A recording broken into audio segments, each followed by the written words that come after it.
Yo-yo TV ప్రేక్షకులకు శుభోదయం.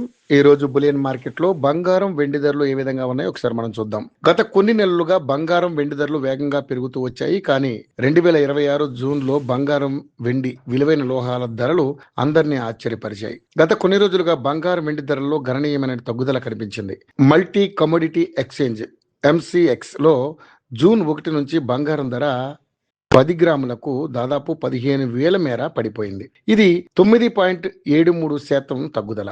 అదేవిధంగా వెండి ధర కిలోకు దాదాపు 45,000 మేర తగ్గింది. అయితే ప్రస్తుతం దేశంలో బంగారం వెండి ధరలు తగ్గుముఖం పట్టాయి. జూన్ 28న దేశంలోని ప్రధాన నగరాల్లో బంగారం వెండి ధరలు ఎలా ఉన్నాయో తెలుసుకుందాం. హైదరాబాద్, విజయవాడ, ముంబై, బెంగళూరు, కోల్కతా ప్రధాన నగరాల్లో 24 క్యారెట్ల 10 గ్రాముల బంగారం ధర 1,43,950గా ఉండగా 22 క్యారెట్ల 10 గ్రాముల బంగారం ధర 1,31,950 వద్ద కొనసాగుతుండగా చెన్నైలో 24 క్యారెట్ల 10 గ్రాముల బంగారం ధర 1,45,860గా ఉండగా 22 క్యారెట్ల 10 గ్రాముల బంగారం ధర 1,33,700 వద్ద కొనసాగుతోంది. ఇక దేశ రాజధాని ఢిల్లీలో అత్యధికంగా 24 క్యారెట్ల 10 గ్రాముల బంగారం ధర 1,44,100గా ఉండగా 22 క్యారెట్ల 10 గ్రాముల బంగారం ధర 1,32,100 వద్ద కొనసాగుతుంది. ఇక వెండి కూడా రోజు రోజుకి భారీ స్థాయిలో దిగొస్తుంది. ప్రస్తుతం కిలో వెండి ధర 2,40,40,000 వద్ద ట్రేడ్ అవుతుంది.